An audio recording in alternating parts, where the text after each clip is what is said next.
बहुत सारा काम किया है, कभी ऐसा माहौल नहीं हुआ था जो आज के डेट में हो गया है। दोस्तों, ज्योति सिंह मांग में सिंदूर लगा के डायरेक्ट पवन सिंह को वीडियो कॉल फ़ोन कर दी, जिसके बाद पवन सिंह के साथ जो बातचीत हुआ जिसको आपको सुनना चाहिए। मैं आपको कॉल रिकॉर्डिंग पूरा फुल सुनाने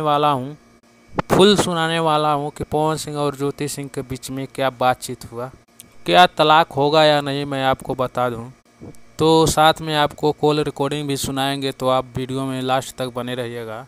दोस्तों, आप सभी कोर्ट में भी देखे होंगे, ज्योति सिंह जब आई थी तो उसके मांग में सिंदूर था, मगर पिछली बार जब आरा फैमिली कोर्ट में आई थी तो उसके मांग में सिंदूर नहीं था, ना ही उसके इंस्टाग्राम या फेसबुक पर किसी फोटो में मांग में सिंदूर था। और आप अब देखिएगा फेसबुक पेज पे या इंस्टाग्राम पेज पे तो उसके मांग में सिंदूर भरा हुआ है और पूजा पाठ कर रहे हैं। तो दोस्तों, आप ज़रा सोचिए, अब आखिर ज्योति सिंह क्यों इस प्रकार बदल गई और पवन सिंह के साथ रहने के लिए तैयार हो गई है। मगर पवन सिंह साफ साफ मना कर दिए हैं कि मैं ज्योति सिंह को अपने साथ नहीं रखूंगा, लेकिन ज्योति सिंह बार बार दबाव बना रही है कि मुझे पवन सिंह के साथ रहना है।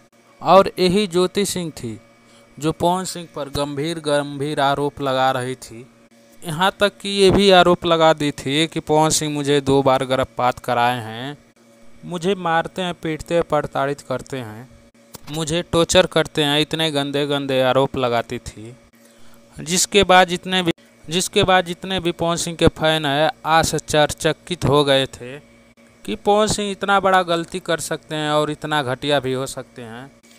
मगर अब मामला साफ दिखाई दे रहा है कि पवन सिंह को बदनाम करने के लिए ज्योति सिंह सारा खेल खेली थी। मगर अब पवन सिंह के पैसे और संपत्ति को देखकर ज्योति सिंह पवन सिंह को तलाक नहीं देना चाहती है।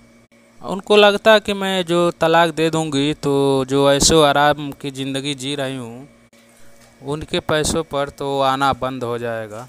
तो दोस्तों, मैं जाते जाते आप लोग से ये पूछना चाहूँगा, ज्योति सिंह सही कर रही है या गलत कर रही है? आप हमें कमेंट बॉक्स में बताइएगा। इस वीडियो को लाइक कर दीजिएगा, जो चैनल को सब्सक्राइब नहीं किया सब्सक्राइब कर लेना।